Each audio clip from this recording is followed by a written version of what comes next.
Now, your second topic is mathematical formulation of the, this is the formulation of the second law of motion. Now, एक body है, now देखो this is a consider a body, किसी body को आप consider करिए, आपका नाम देखो देखिए, of mass m, जिसका mass ये आपका small m हो, moving with जो इनिशियल वेलोसिटी u से आगे मूव कर रहा हो, लेट अ फोर्स, और उसके बाद एक जो फोर्स है आपका नाम देखो अप्लाई ऑन द बॉडी, उस बॉडी पे अब आपका नाम आपने फोर्स अप्लाई कर दिया, आपका नाम देखो फॉर टाइम टी सेकेंड के लिए, टाइम टी तक आपका नाम देखो, सो दैट ऑब्जेक्ट का मतलब यहाँ पे बॉडी, कहीं कंफ्यूज मत करना, क्योंकि यहाँ पे ये जो बॉडी है, ये बॉडी आपका ऑब्जेक्ट है, आपका नाम देखो दिस इज एक्वायर्ड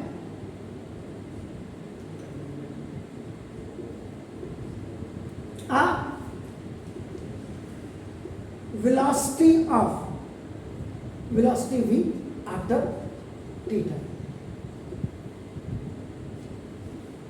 सिंपल है, इसका मतलब एक बॉडी ये थी, दिस इज द बॉडी, इसका मास आपका देखो m था, और इसका इनिशियल वेलोसिटी u थी. Consider a body of mass m moving, अब ये मूव कर रही है आपका, इसको आगे मूव करना है आपका, इसकी इनिशियल वेलोसिटी थी आपका, और आफ्टर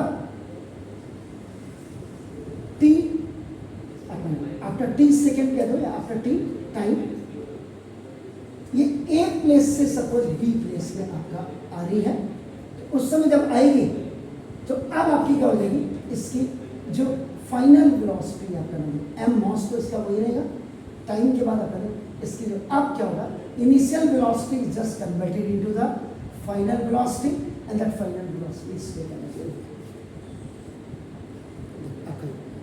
इसका मतलब इसमें सबसे पहली बात आपका जो, क्योंकि आपने जब इस चैप्टर में सेकेंड लॉ ऑफ मोशन किया तो आपने कॉन्सेप्ट ऑफ मोमेंटम समझाया था कि वो मोमेंटम इज इक्वल आपका मास इनटू वेलोसिटी आपका नाम, इसके हिसाब से आपका ना इनिशियल मोमेंटम आपका जो हो जाएगा p सॉरी एम यू, और इनिशियल है, अब इसको डिनोट कैसे कीजिए, ये मोमेंटम हो गया, इनिशियल पी आई कर दीजिएगा,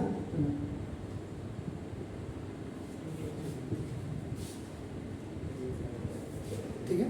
अब इसी में लिखो आफ्टर टी टाइम, अब आपका फाइनल मोमेंटम फाइनल है, तो एफ कर दीजिएगा, पी एफ फाइनल मोमेंटम. इसे करो, मास तो वही होगा, but the initial velocity just change into the final, तो ये v हो जाएगा, दिस इज द, इन दोनों से क्या निकालेंगे, थर्ड चीज will find out change in momentum. तो चेंज इन मोमेंटम का मतलब आपका मतलब दिस इज फाइनल मोमेंटम और माइनस इनिशियल मोमेंटम, तो ये चेंज इन मोमेंटम अब आपका ये हो जाएगा, तो ना देखो दिस, तो फाइनल का मतलब पी एफ और minus P I, then you keep the value M V और माइनस एम वी, ये आपका आ गया चेंज इन मोमेंटम.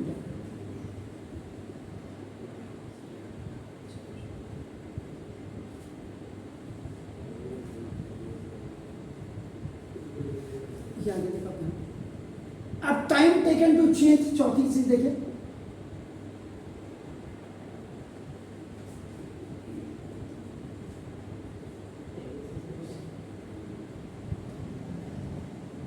कितना टाइम आपका लग रहा है आपका ना, देखो जैसा वो आपका कितना, यहाँ आपका पहले क्या होगा 0 होगा और यहाँ पहुंचा तो t माइनस 0 ऐसे बढ़ा। इनिशियल मूवमेंट में जब आप अपना बॉडी मूव कर रही है उस समय उसके टाइम 0 होगा, आगे यहाँ तक पहुंचने में उसको t टाइम लग गया आपका ना। अब इन सब से मिला करके जो नेक्स्ट देगा rate of change in momentum is equal to rate of change. जब भी रेट आ गया इसका मतलब टाइम से डिवाइड कर रहे हैं आप। रेट का मतलब ये होगा, इसका मतलब देखो जैसे चेंज इन मोमेंटम और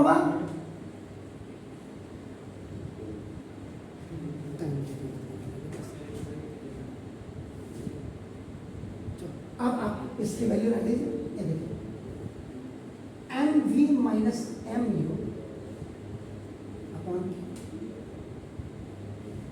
इसमें आप मैथमेटिक्स का पहला रूल एम कॉमन ले लीजिएगा तो final velocity minus initial velocity upon T, ये आपका नाम।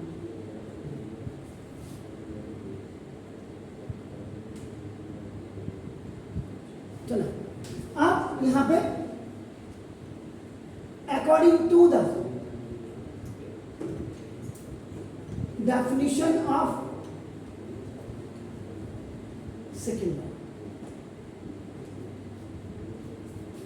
let force applies on the body। अगर आप याद करिएगा सेकेंड लॉ, जब अभी आपने पहला वीडियो जो लिखा था क्या लिखा था, according to the law the change in momentum of a body per unit time is directly proportional to the unbalanced force, directly proportional to the unbalanced force। तो force is this is, तो ये over ये पूरा rate of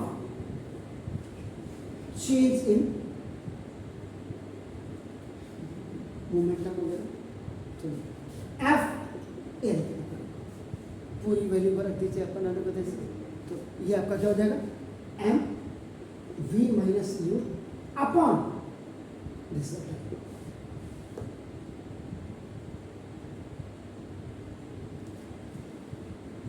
अब जरा इससे पहले वाला formula first equation of motion को याद करिएगा। What was that, v is equal to u plus at, अति उत्तम transaction v minus u is equal to at, ot में चला गया ये देखिए, and v minus u upon t is equal to a, ये आपका बाय क्रॉस मल्टीप्लिकेशन।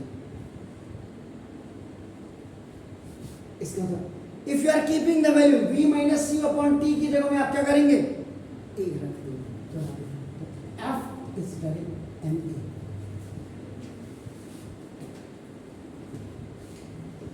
तो force is directly proportional to the mass and the acceleration.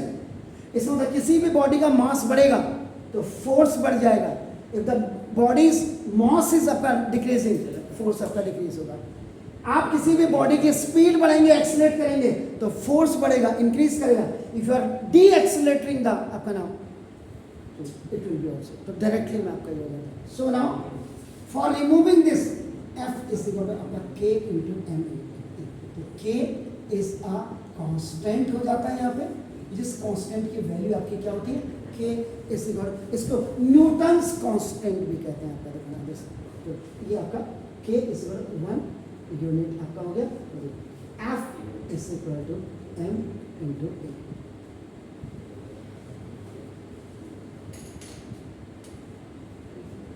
This is the second equation of motion, means the product of the mass of the body and the acceleration of that body is known as the force।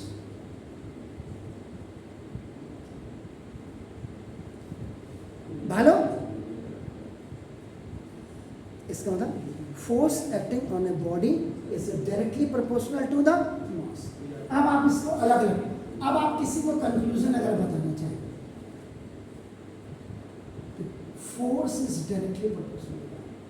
यहाँ दो चीजें होंगी, M is equal to 2 कर दीजिएगा, F is equal to 2, M is equal to half कर दीजिएगा तो F is equal to half. यानी कि मीनिंग क्या है इसका, if mass is double, now then force is double on the ground. If mass is half, force is half. ऐसे if acceleration यानी कि सिंपल लैंग्वेज, एक को बढ़ाया दूसरा भी बढ़ेगा, एक को घटाया दूसरा भी घटेगा, डायरेक्टली प्रोपोर्शनल टू। जहां पे ये वर्ड आता है,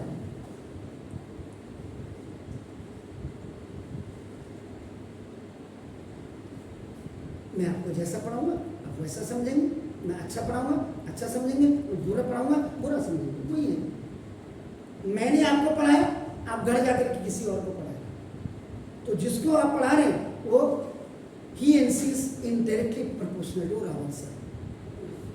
Balo, do it please.